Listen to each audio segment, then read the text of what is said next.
साईं जेके रज़ाकार निकिता आहिनि हींअर ई राशन खणी, छा तव्हां रमन ट्रस्ट तरफ़ां जेको राशन विरायो पिया इहे माण्हुनि खे घर घर ताईं पहुचाए था ॾियो या हिते बि माण्हुनि खे राशन ॾियो था? जी, हिते त ख़ैर राशन जो को इंतज़ाम कोन्हे को।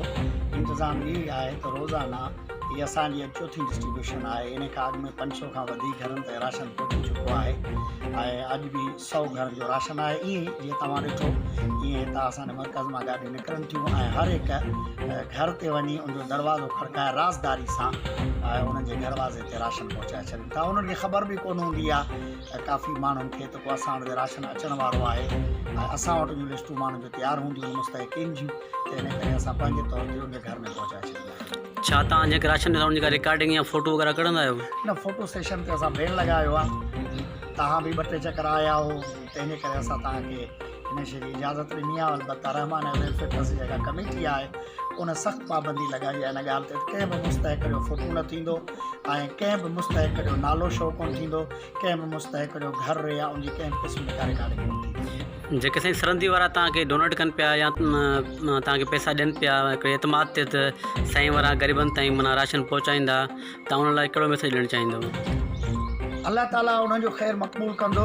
अल्हम्दुलिल्लाह रब्बिल आलमीन। ज़्यादातर असांखे माण्हू हिते राशन पाण पहुचाए वञनि था। उन्हनि में बि काफ़ी अहिड़ा माण्हू आहिनि जेके पंहिंजो नालो ज़ाहिर न बि कनि था। असांजो नालो तव्हां ज़ाहिर न कजो, खंडु पुॼाइनि था, पती पुॼाइनि था, अटो पुॼाइनि था।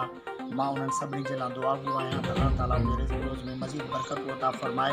जन हिन ॾुखे वक़्त में ग़रीबनि जी सार लधी आहे, मुस्तहिक़नि जी सार लधी आहे, गॾोगॾु अल्लाह जी बारगाह खां दुआ घुरंदासीं त अल्लाह ताला हिन वबा मां असांजी जान छॾाए। अल्लाह ताला असांजे हालत खे साईं जेको माहौल ई लॻे पियो थो थी सघे थो अञा अॻिते माना ॾुखियो वक़्तु अचे ऐं माहौल अञा वधीक ख़राबु थिए, छा इन सूरत में रमाना वेलफेयर ट्रस्ट जेका इहो राशन विराइण जो सिस्टम आहे जारी रखंदी?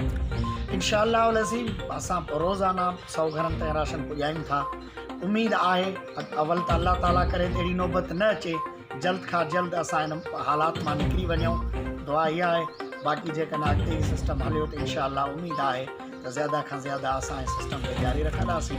बाक़ी असां आहियूं जेके माण्हू सरहदी वारा आहिनि उन्हनि में असांजी नज़र आहे। जेकॾहिं उहे असां सां ताउन कंदा रहंदा त इंशाअल्लाह अज़ीम अल्लाह कंदो त असांखे अल्लाह हिमत ॾींदो त असां ग़रीबनि जो दिलो ॾिसमाइण कोन्ह ॾींदासीं।